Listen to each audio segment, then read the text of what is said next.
નમસ્કાર મિત્રો, chapter number 1 standard 11 કેમેસ્ટ્રીમાં ગયા વખતના લેક્ચરમાં આપણે પ્રમાણસૂચક સૂત્ર અને અણુ સૂત્ર જે તે સંયોજન અથવા પદાર્થના તત્વોની ટકાવારી આપી હોય એની ઉપરથી કેમ મેળવી શકાય એનો સ્ટડી કર્યો હતો અને પ્રેક્ટિસ માટે દાખલા પણ તમને આપ્યા હતા. હવે આજે એવી જ વસ્તુ મતલબ કેમેસ્ટ્રી પ્લસ મેથેમેટિક્સ અભ્યાસ કરવાનો છે આપણે અને નવો એક શબ્દ સમજવાનો છે, તત્વયોગમિતિ, જેને અંગ્રેજીમાં સ્ટોકિયોમેટ્રી કહેવામાં આવે છે. એકચ્યુઅલી આ શબ્દ ગ્રીક ભાષા ઉપરથી આવ્યો. મોટા ભાગના તમે સાયન્સમાં શબ્દો જોશો, મેથ્સમાં શબ્દો જોશો તો ગ્રીક ભાષાનો ઉપયોગ થઈને જ ઘણા બધા શબ્દો બનેલા છે. આની ઉત્પત્તિ સ્ટોકિયોમેટ્રી શબ્દ બે ગ્રીક ભાષાના શબ્દ સ્ટોકિયોન એન્ડ મેટ્રોન આની ઉપરથી આવ્યો. આનો અર્થ કાઢો સ્ટોકિયોન તો આને તત્વ કહેવાય ગ્રીક ભાષા પ્રમાણે, અને મેટ્રોન માપન. તો તત્વ અથવા પદાર્થ અથવા સંયોજનનું ચોક્કસ અર્થમાં મોલના સંદર્ભમાં, એના દળના સંદર્ભમાં, એના બેલેન્સિંગના સંદર્ભમાં માપન એ આખો વિષય સ્ટોકિયોમેટ્રી અથવા તત્વયોગમિતિ કહેવાય. સાથે સાથે એને લગતી અમુક ગણતરીઓ અને કેમિકલ રિએક્શનનું બેલેન્સિંગ, બેલેન્સ્ડ કેમિકલ રિએક્શન અથવા સમતોલિત રાસાયણિક પ્રક્રિયાઓ. હવે જો કે સમતોલિત રાસાયણિક પ્રક્રિયાઓ તો 10મા ધોરણ સુધીમાં ભણીને જ આવ્યા હો, કારણ કે જે રાસાયણિક પ્રક્રિયા સમતોલિત છે, બેલેન્સ્ડ છે, એ જ રાસાયણિક પ્રક્રિયા સાચા અર્થમાં રાસાયણિક પ્રક્રિયા કહેવાય. અત્યારે મેં તમારી સામે રાસાયણિક એક પ્રક્રિયા લખી છે. CH4 એટલે આપણે જાણીએ છીએ મિથેન, O2 ઓક્સિજન, CO2 અને H2O. હવે રાસાયણિક પ્રક્રિયાની બાબતમાં એ પણ આપણને ખબર છે, આ જે એરો છે એ one type of is equal to, આ ખરેખર બરાબરની નિશાની છે. આ બાજુ લેફ્ટ હેન્ડ સાઈડ થઈ, આ બાજુ રાઈટ હેન્ડ સાઈડ થઈ. ગણિતમાં તમે જો ડાબા બરાબર જબા, left hand side is equal to right hand side, તો જ આને ગણિતમાં બરાબરનો અથવા તો બેલેન્સ દાખલો કહેવાય. હવે અહીંયા પણ લેફ્ટ હેન્ડ સાઈડમાં જે છે એને પ્રક્રિયક અથવા રિએક્ટન્ટ્સ તરીકે ઓળખાય, અને પ્રક્રિયા થઈને જે મળે છે એ નિપજો છે, અંગ્રેજીમાં જેને પ્રોડક્ટ્સ કહેવાય. હવે અહીંયા બરાબર માર્ક કરો, બે પ્રક્રિયકો આપણા હાથમાં છે, સામે નિપજ પણ બે મળે છે. હવે CH4 જેની અંદર કાર્બન અને હાઇડ્રોજન બે તત્વ રહેલા છે, O2 ઓક્સિજન રહેલો છે, સામે નિપજમાં પણ હમણાં જ બધા રાસાયણિક સંયોગીકરણના નિયમો આની પહેલા આપણે ભણી ગયા. એટલે હવે લેફ્ટ હેન્ડ સાઈડ અને રાઈટ હેન્ડ સાઈડ, ડાબી બાજુ અને જમણી બાજુ તત્વોની સંખ્યા ગણશો તો પહેલા આપણે જોઈએ ડાબી બાજુ કાર્બનનો એક પરમાણુ છે, જમણી બાજુ પણ કાર્બનનો એક પરમાણુ છે. એટલે કાર્બનના પરમાણુ બંને બાજુ સમતોલિત છે. જો ડાબી બાજુ હાઇડ્રોજનના 4 પરમાણુ છે, જમણી બાજુ હાઇડ્રોજનના માત્ર 2 જ પરમાણુ છે. અહીંયા 4 પરમાણુ, જમણી બાજુ 2 પરમાણુ, તો આ બેલેન્સ્ડ અથવા સમતોલિત રાસાયણિક પ્રક્રિયા નથી. તો આને સમતોલિત કરવા માટે અહીંયા આગળ 2 મૂક્યા. હવે જુઓ, જમણી બાજુ 4 હાઇડ્રોજન, ડાબી બાજુ પણ 4 હાઇડ્રોજન, એટલે કાર્બનના હાઇડ્રોજનના પરમાણુ બંને બાજુ સમતોલિત થઈ ગયા. હવે આગળ ઓક્સિજન, તો અહીંયા ઓક્સિજનના 2 પરમાણુ, જમણી બાજુ નિપજ મળે છે કાર્બન ડાયોક્સાઇડ અને પાણી. કાર્બન ડાયોક્સાઇડમાં જો તો ઓક્સિજનના 2 પરમાણુ, પાણીમાં પણ ઓક્સિજનના 2 પરમાણુ છે. તો ટોટલ જમણી બાજુ ઓક્સિજનના પરમાણુની સંખ્યા 4 થઈ ગઈ, જ્યારે ડાબી બાજુ 2 જ છે. તો આને પણ સંતુલિત કરવા માટે 2 સાથે ગુણાકાર કર્યો. હવે લેફ્ટ હેન્ડ સાઈડ અને રાઈટ હેન્ડ સાઈડ બંને બાજુ જોઈ લો. આખી પ્રક્રિયા બેલેન્સ્ડ અથવા સમતોલિત રાસાયણિક પ્રક્રિયા થઈ ગઈ. લેફ્ટ હેન્ડ સાઈડ કાર્બનનો એક પરમાણુ, રાઈટ હેન્ડ સાઈડ કાર્બનનો એક પરમાણુ. લેફ્ટ હેન્ડ સાઈડ હાઇડ્રોજનના 4 પરમાણુ, રાઈટ હેન્ડ સાઈડ હાઇડ્રોજનના 4 પરમાણુ. ડાબી બાજુ ઓક્સિજનના 4 પરમાણુ, જમણી બાજુ પણ ઓક્સિજનના 4 પરમાણુ. તો આને બેલેન્સ્ડ અથવા સંતુલિત રાસાયણિક પ્રક્રિયા કહેવાય. ઉપરાંત મિથેન, તો એ સામાન્ય તાપમાને અને દબાણે ગેસિયસ વાયુ સ્વરૂપમાં છે, એટલે અહીંયા સ્મોલ g લખ્યો. ઓક્સિજન પણ વાયુ સ્વરૂપમાં છે એટલા માટે સ્મોલ g. અહીંયા આગળ કાર્બન ડાયોક્સાઇડ વાયુ સ્વરૂપમાં પ્રાપ્ય બને છે અને 2H2O આ પણ ગેસિયસ ફોર્મમાં મળે છે. પાણી બને છે ચોક્કસ, પણ પાણીની વરાળ મળે છે અને આપણને ખબર છે 100 ડિગ્રી સેલ્સિયસ ઉપર પાણી વરાળમાં રૂપાંતરિત થઈ જાય છે. અને આ મિથેનના દહનની પ્રક્રિયા છે. યાદ કરો, અગાઉ ભણવામાં આવી ગયું હશે કે ભાઈ CNG કોમ્પ્રેસ્ડ નેચરલ ગેસ, એમાં આ બળતણમાં વપરાતું મુખ્ય વાયુ મિથેન છે. એટલે આ દહનની પ્રક્રિયા જે લખી છે એ જ CNG એન્જિન વાળા વાહનોમાં થતી હોય અને આ જ વસ્તુ બનતી હોય. એમાં સાયલેન્સરમાંથી કાર્બન ડાયોક્સાઇડ અને પાણીની વરાળ છૂટી પડતી હોય. એટલે આ આખી સંતુલિત રાસાયણિક પ્રક્રિયા થઈ ગઈ. Balanced chemical reaction. Left hand side પ્રક્રિયક અથવા reactants, right hand side product અથવા નિપજ. હવે તત્વયોગ મિતિના સંદર્ભમાં આને જોઈએ અને આ પ્રક્રિયાને આપણે બોલવી હોય તો મિથેનનો 1 મોલ ઓક્સિજનના 2 મોલની સાથે પ્રક્રિયા કરે છે. મિથેનનો 1 મોલ ઓક્સિજનના 2 મોલની સાથે પ્રક્રિયા કરે છે અને નિપજ તરીકે કાર્બન ડાયોક્સાઇડનો 1 મોલ અને પાણીના 2 મોલ આપે છે. આવી રીતે આ પ્રક્રિયાને શબ્દોમાં લખી શકાય અથવા બોલી શકાય. અહીંયા 1 મોલ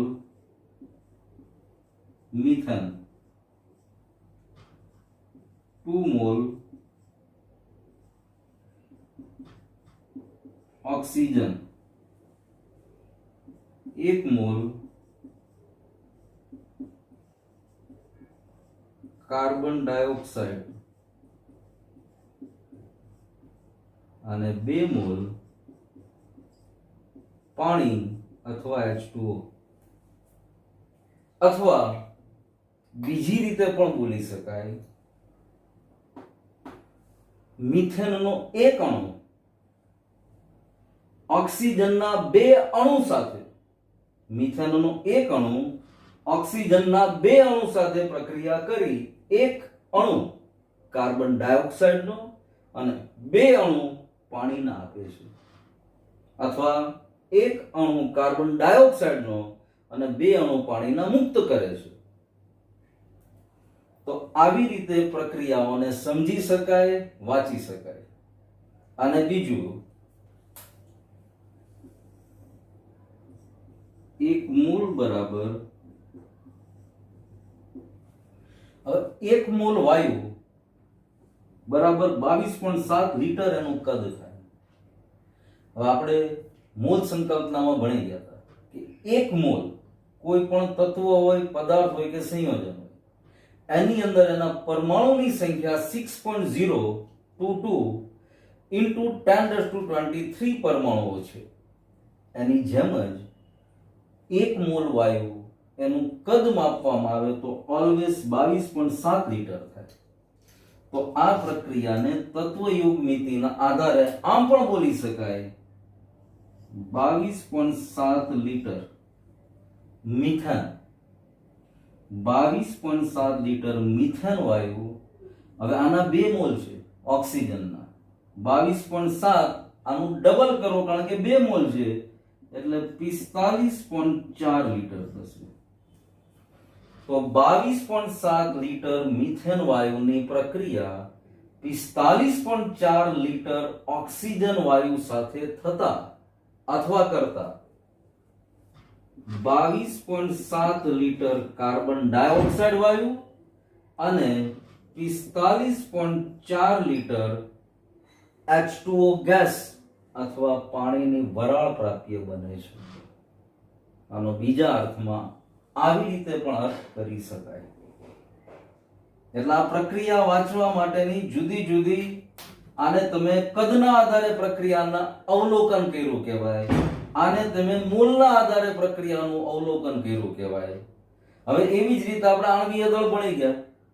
હવે જો કાર્બનનું પરમાણુય દળ 12, હાઇડ્રોજનનું 4, આપણે પોઈન્ટ પછીના આંકડાને અવગણીએ છીએ. માનો કાર્બનના 12 પોઈન્ટ સમથિંગ જે નથી રહેતા, હાઇડ્રોજનનું 1.008 છે નહીં, પણ આપણે એક લઈએ, કાર્બનનું 12 લઈએ તો 12 ને 4 16. તો આને તમે આ રીતે પણ લખી શકો 16 ગ્રામ, 12 ને 4 16 ગ્રામ. ઓક્સિજન એકનું 16 AMU અથવા યુનિફાઈડ માસ પરમાણુય દળ છે. અહીંયા ઓક્સિજનના 4 પરમાણુ છે તો 16 ચોકું 64, 64 ગ્રામ. 16 ગ્રામ મિથેનની પ્રક્રિયા 64 ગ્રામ ઓક્સિજન વાયુ સાથે કરતા કાર્બન ડાયોક્સાઇડ, ઓક્સિજન 2 એટલે 16 દુ 32 ને 12 44 ગ્રામ અને પાણી 1 મોલ પાણીના 18 ગ્રામ, 18 દુ ને 36 ગ્રામ. તો આ પ્રક્રિયાને ગ્રામના સંદર્ભમાં આમ પણ વાંચી શકાય. 16 ગ્રામ મિથેન વાયુની પ્રક્રિયા 64 ગ્રામ ઓક્સિજન વાયુ સાથે કરતા 44 ગ્રામ કાર્બન ડાયોક્સાઇડ વાયુ અને 36 ગ્રામ પાણી મળે છે. હવે અહીંયા લેફ્ટ હેન્ડ સાઈડ અને રાઈટ હેન્ડ સાઈડ ગ્રામ પણ તમે કાઉન્ટ કરી લો તો આ પણ સંતુલિત થવા જોઈએ. ડાબી બાજુ ટોટલ ગ્રામ ગણો તો 64 અને 16 80 ગ્રામ થયું. તો જમણી બાજુ પણ 80 ગ્રામ થઈ જવા જોઈએ. પછી ભલે નિપજ અલગ અલગ જે તે ગ્રામમાં સ્ટોકિયોમેટ્રી અથવા તત્વયોગ નીતિના આધારે મળે, પણ ડાબી બાજુ જમણી બાજુ બેલેન્સિંગ હોવું જોઈએ. તો આ સંતુલિત રાસાયણિક પ્રક્રિયા છે અને આ એની સ્ટોકિયોમેટ્રી અથવા તત્વયોગ નીતિ છે. એટલે આમ સરળ સબ્જેક્ટ છે અને મજા આવે એવો વિષય છે. અને આ આખા 2 વર્ષ દરમિયાન જ્યાં સુધી કેમેસ્ટ્રી ભણીએ છીએ ત્યાં સુધી આ વસ્તુને બરાબર માઇન્ડમાં રાખવાની છે. આ ખૂબ જ મહત્વની વસ્તુ છે. આગળ ઉપર ઘણી બધી પ્રક્રિયાઓની અંદર આવી ગણતરી કરવાની આવે તો પણ આપણને તરત ખ્યાલ આવી જવો જોઈએ કે ભાઈ આ તત્વયોગ નીતિના આધારે આવી રીતે ગણતરી થાય. હમણાં આપણે 1-2 દાખલા ગણીએ છીએ એટલે વધારે સ્પષ્ટ થઈ જશે આ શું છે. પણ સૌથી પહેલા બેલેન્સ્ડ સમતોલિત પ્રક્રિયા છે કે નહીં આપણને ખ્યાલ આવવો જોઈએ. સમતોલિત પ્રક્રિયા પછી આને શબ્દોમાં કેમ બોલાય અથવા શબ્દ લખવું હોય તો કેમ લખાય, આ ઈ વસ્તુ મેં તમારી સામે લીધી. હવે આગળ અમુક દાખલા આના આધારે આપણે જોઈએ છીએ. એક દાખલો બોર્ડ ઉપર લખ્યો છે.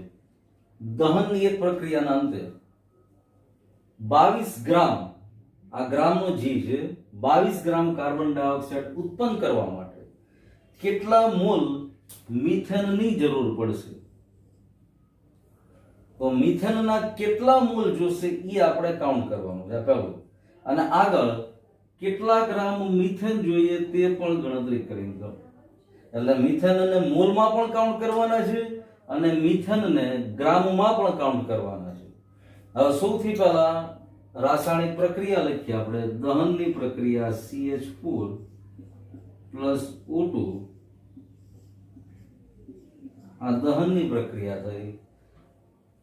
કાર્બન ડાયોક્સાઇડ અને પાણી છૂટું પડે છે. હમણાં જે પ્રક્રિયા લખી હતી એ જ પ્રક્રિયા છે. આને બેલેન્સ કરી નાખીએ પહેલા તો 2O2 અને 2H2O. હવે બરાબર જો 22 ગ્રામ CO2 ઉત્પન્ન કરવાનો છે. હવે પહેલા તત્વ યોગ મિતિ પ્રમાણે બધાના ગ્રામ લખી નાખીએ. તો CH4 16 ગ્રામ, ઓક્સિજન 64 ગ્રામ, કાર્બન ડાયોક્સાઇડ 44 ગ્રામ અને પાણી 36 ગ્રામ. હવે અહીંયા સીધો જ પ્રશ્નનો જવાબ જુઓ, સીધો આપણને આની ઉપરથી જવાબ મળી જશે. સૌથી પહેલા મિથેન ગણવાનું છે. કેટલા મોલ મિથેન? 44 ગ્રામ કાર્બન ડાયોક્સાઇડ બનાવવો હોય, બરાબર સમજજો, 44 ગ્રામ કાર્બન ડાયોક્સાઇડ બનાવવો હોય મતલબ 1 મોલ કાર્બન ડાયોક્સાઇડ બનાવવો હોય તો 1 મોલ મિથેન જોઈએ. હવે 44 ની બદલે કેટલા ગ્રામ આપણી પાસે માંગ્યો છે? 22 ગ્રામ કાર્બન ડાયોક્સાઇડ. તો અહીંયા લખું ગ્રામ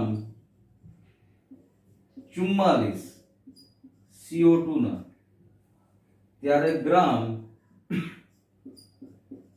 CH4 મિથેન ના 16 જોઈએ. તો 22 ગ્રામ બનાવવા માટે કેટલા જોઈએ? therefore CH4 ના ગ્રામ is equal to 22 ગુણ્યા 16 છેદમાં 44. 22 ગુણ્યા 16 છેદમાં 44 આટલા ગ્રામ મિથેન ના જોઈએ. હવે છેદ ઉડાડો, 22 એકા 22, 22 દુ 44 બરાબર 8. તો 8 ગ્રામ મિથેન જોઈએ. આપણો આ બીજો જવાબ આવ્યો. જ્યારે 8 ગ્રામ મિથેન લેવામાં આવે ત્યારે 22 ગ્રામ કાર્બન ડાયોક્સાઇડ બને. હવે મોલની ગણતરી કરો. મોલ માટે તો 1 મોલ મિથેન નો હોય ત્યારે 1 મોલ કાર્બન ડાયોક્સાઇડ બને છે.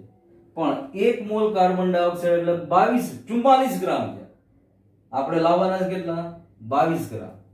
તો અહીંયા 1 મોલ મતલબ 44 ગ્રામ માટે 1 મોલ મતલબ 16 ગ્રામ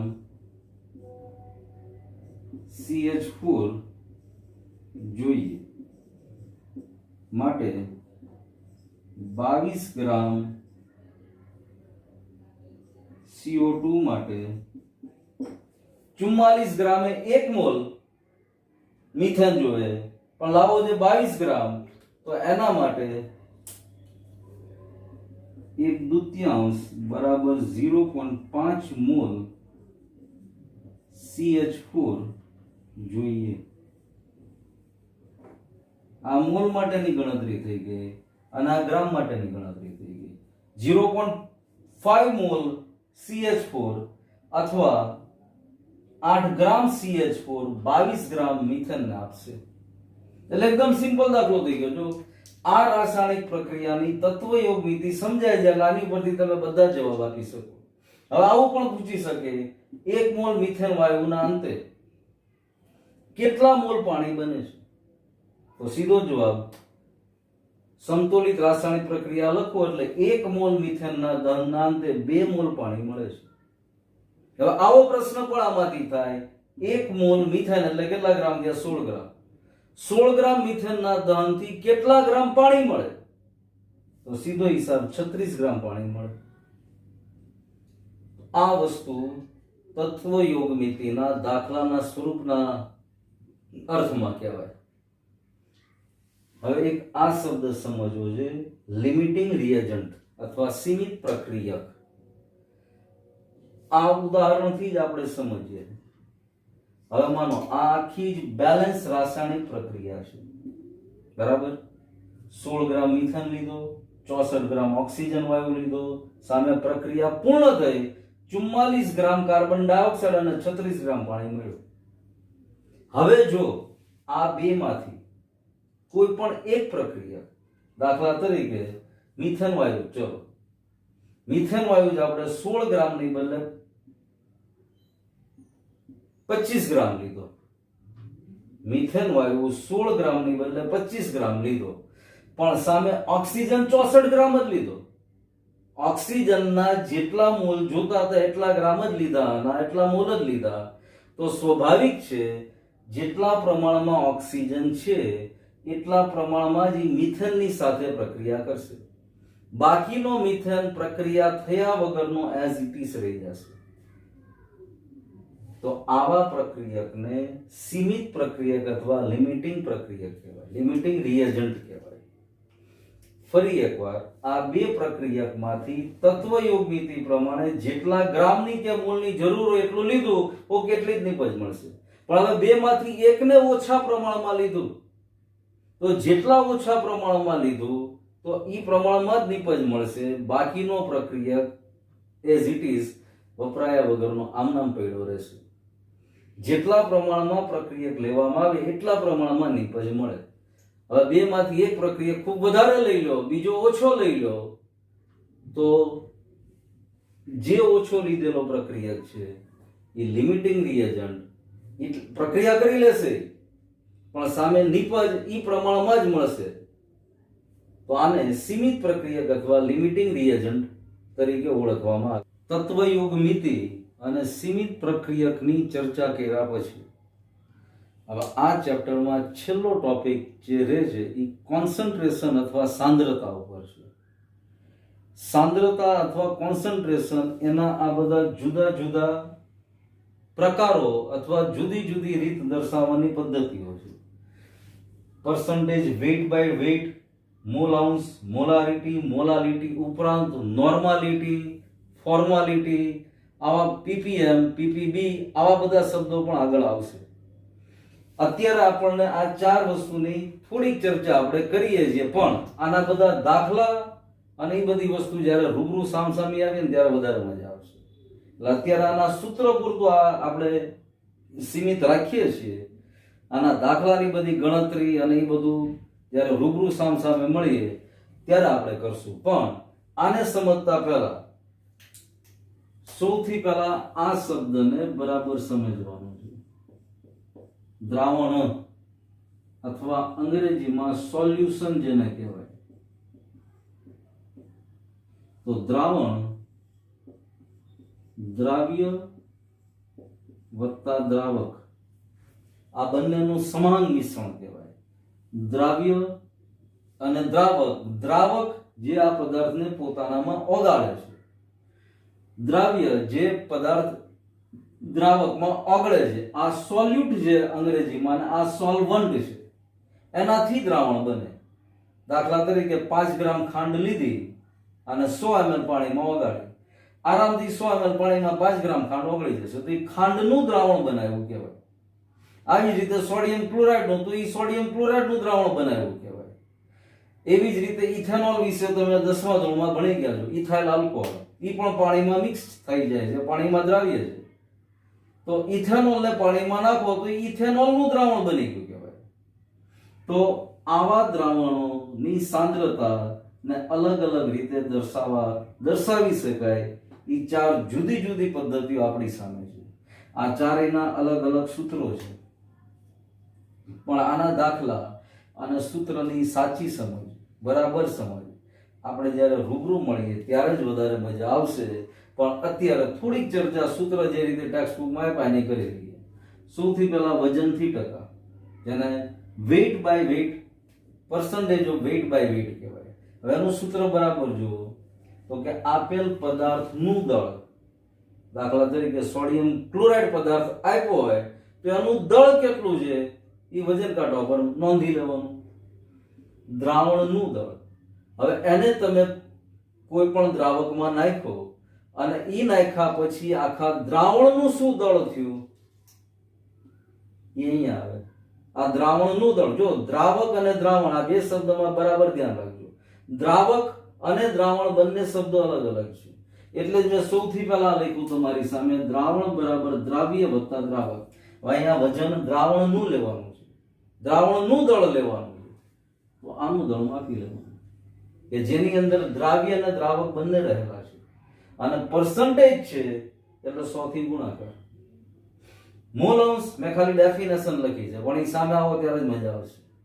અંગ્રેજીમાં મોલ ફ્રેક્શન કહેવાય, પણ એ આવી નહીં મજા આવે. એટલે આને આપણે ખાલી વ્યાખ્યાનાર્થમાં ખાલી યાદ રાખશો ત્યારે કે ભાઈ કોઈ એક ઘટકના મોલની સંખ્યા અને દ્રાવણના કુલ મોલની સંખ્યાનો ગુણોત્તર, આને મોલ અંશ કહેવાય.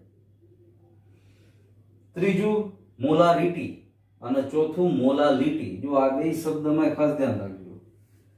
મોલારિટી જેની સંજ્ઞા કેપિટલ એમ છે અને મોલાલિટી જેની સંજ્ઞા સ્મોલ એમ છે. બેયના સૂત્રોમાં પણ ઘણી બધી સામ્યતા અને એક જ જગ્યાએ ફરક છે. મોલારિટીનું સૂત્ર જુઓ તો દ્રાવ્યના મોલની સંખ્યા, જેનું દ્રાવણ બનાવવામાં આવ્યું છે એમાં દ્રાવ્ય પદાર્થ કયો છે એના કેટલા મોલ છે એ અંશમાં, અને છેદની અંદર દ્રાવણનું કદ કયા એકમમાં, લીટર એકમમાં. દ્રાવણનું કદ 500 ml છે, મતલબ અડધો લીટર થયો, 0.5 લીટર. દ્રાવણનું કદ 1 લીટર છે તો સીધું એક જ આવે. દ્રાવણનું કદ 2 લીટર છે તો એને ગુણ્યા 2 થઈ જાય. અંશમાં દ્રાવ્યના મોલની સંખ્યા, છેદમાં દ્રાવણના કદ લીટર એકમમાં. તો જે જવાબ મળે એને મોલારિટી કહેવાય. અને સેમ એવી રીતે મોલાલિટી પણ ફેર કઈ જગ્યા પડી જાય છે, અહીંયા દ્રાવણને કદમાં લઈએ છીએ આપણે. જ્યારે મોલાલિટીની અંદર દ્રાવકનું દળ લેવાનું. જો અહીંયા દ્રાવણ શબ્દ નથી, દ્રાવક છે, અને દ્રાવકનું દળ વજન કાંટા ઉપર મૂકી અને દ્રાવકનું દળ માપી અને કિલોગ્રામ એકમમાં અહીંયા મૂકવાનું છે. અંશમાં દ્રાવ્યના મોલની સંખ્યા જ છે, અંશમાં દ્રાવ્યના મોલ, છેદમાં દ્રાવકનું દળ કિલોગ્રામ એકમમાં. પણ આની ચર્ચા રૂબરૂ જ મજા આવશે, આના ઘણા બધા મસ્ત દાખલા પણ રૂબરૂ જ ગણશું. ને બીજું, આ આખો ટોપિક 12મા ધોરણમાં રિપીટ થાય છે, સંપૂર્ણ રીતે રિપીટ થાય છે. આ બધા જ સૂત્રો સાથે, આ 4 જ અત્યારે તો સાંદ્રતાના પ્રકાર દેખાડ્યા છે, પણ 12મા ધોરણમાં દ્રાવણ વાળો પાઠ ભણશું, એમાં નોર્માલિટી પણ આવશે, ફોર્માલિટી પણ આવશે, ને આ 4 તો આવશે. પણ રૂબરૂ મળશું ત્યારે આની વધારે મજા આવશે. અત્યારે તમારે ખાલી એના સૂત્ર જ યાદ રાખવાના બસ. દાખલા પણ એક ગણતા નથી આપણે, દાખલા અહીંયા સુધી જ ગણ્યા આપણે. આ જે ટોપિક અત્યારે ભણ્યા દ્રાવણોની સાંદ્રતા મતલબ કોન્સન્ટ્રેશન અથવા સાંદ્રતા વિશેનું, એ આખું જ 12મા ધોરણમાં રિપીટ થવાનું છે. આખો પાઠ આવશે આનો, અને એની અંદર આ બધું જ પાછું આપણે ભણશું. પણ એની પહેલાં હવે જ્યારે રૂબરૂ મળશું ત્યારે આની ચર્ચા આપણે કરશું. પણ આની સિવાયના જેટલા ટોપિક આ પાઠના છે અને ફટાફટ રિવાઇઝ કરીએ તો યાદ કરો, શરૂઆતમાં રસાયણ વિજ્ઞાનની ઇમ્પોર્ટન્સ અથવા મહત્વ, પછી દ્રવ્યના પ્રકારો મતલબ ઘન, પ્રવાહી, વાયુ, બોઝ-આઇન્સ્ટાઇન કન્ડેન્સેશન અને પ્લાઝ્મા, પછી એનું વર્ગીકરણ, તત્વ, મિશ્રણ, સંયોજન, પછી જુદા જુદા એકમો વિશેની માહિતી, એમકેએસ પદ્ધતિ, સીજીએસ પદ્ધતિ, એસઆઈ એકમ પદ્ધતિ, અત્યારે સર્વવ્યાપક ઓલ ઓવર વર્લ્ડમાં ઇન્ટરનેશનલ લેવલે એસઆઈ એકમ પદ્ધતિ સર્વ સ્વીકૃત છે, જેના 7 એકમોની ચર્ચા કરી. ઉપરાંત તાપમાનના જુદા જુદા 3 એકમો જે વ્યવહારમાં આપણે વાપરીએ છીએ, kelvin, degree Celsius, degree Fahrenheit, એમ કરીને આખો પાઠ વારાફરતી જોતા જાઓ ને એટલે બધી જ વસ્તુ ફટાફટ યાદ આવવા મળશે. અને કોઈ પણ લેસન પૂર્ણ થાય, કોઈ પણ ચેપ્ટર પૂરું થાય એટલે બરાબર આંખ બંધ કરી અથવા નોટ પેન લઈ એ આખા લેસનમાં કયા કયા મુદ્દાઓ આપણે ભણ્યા એની યાદી બનાવવા માંડવાની, અને પછી એક એક મુદ્દા ઉપર બરાબર જોવાનું કે હવે આના વિશે હું લખી શકું છું, આના વિશેની પૂરતી માહિતી મારી પાસે છે. જો જવાબ હામાં આવે તો ફટાફટ આગળ વધવા માંડવાનું, અને થોડુંક એ જવાબ હેજિટેટ થાય કે લઈને આમાં તો મુદ્દા યાદ જ નથી આવતા તો ફટાફટ રિવિઝન અને પાકું કરવા બેસી જવાનું. અને હંમેશા સતત રિવિઝનની ટેવ રાખજો. ઓલવેઝ રિવિઝન જ સાયન્સની અંદર સ્ટુડન્ટને સક્સેસ અપાવે છે. નવું ભણતા જશું, પણ નવું ભણીએ અને જૂનાને બાજુમાં મૂકતા જઈએ તો ગમે એટલા તમે જીનિયસ માઇન્ડ હશો પણ એ તકલીફ પાડી દેશે. પણ એની બદલે નવું પણ ભણતા જવાનું, જૂનાને ચોક્કસ સમય અંતરે રિવાઇઝ કરતા જવાનું, તો 100% ખૂબ જ સારું પરિણામ મેળવી શકાશે. બાકી આના રાસાયણિક સંયોગીકરણના નિયમો યાદ કરો, ડાલ્ટનનો પરમાણ્વીય સિદ્ધાંત યાદ કરો, એની પછી મોલ સંકલ્પના ખૂબ જ અગત્યનો ટોપિક જે આખા 2 વર્ષ દરમિયાન સતત આપણી સામે આવશે. તત્વયુગ નીતિ હમણાં ભણ્યા, સમસ્થાનિકો વિશે ભણ્યા, પરમાણ્વીય દળ, આણ્વીય દળ વિશે ભણ્યા. એમ કરીને આખું જુઓ ને એટલે બધું ફટાફટ યાદ આવવાનું છે. ને એટલા માટે એક ટેસ્ટનું પ્લાનિંગ કરવું છે. એ ટેસ્ટ આપ્યા પછી આપણે આગળના નવા ચેપ્ટરમાં જશું અને એ બધી વિગત મેસેજમાં મૂકી દઈશું. બાકી કોઈ ડાઉટ, એ કાંઈ ક્વેરી હોય તો ચોક્કસ ફોન કરીને અથવા મેસેજ કરીને સોલ્વ કરી શકો છો. Thank you.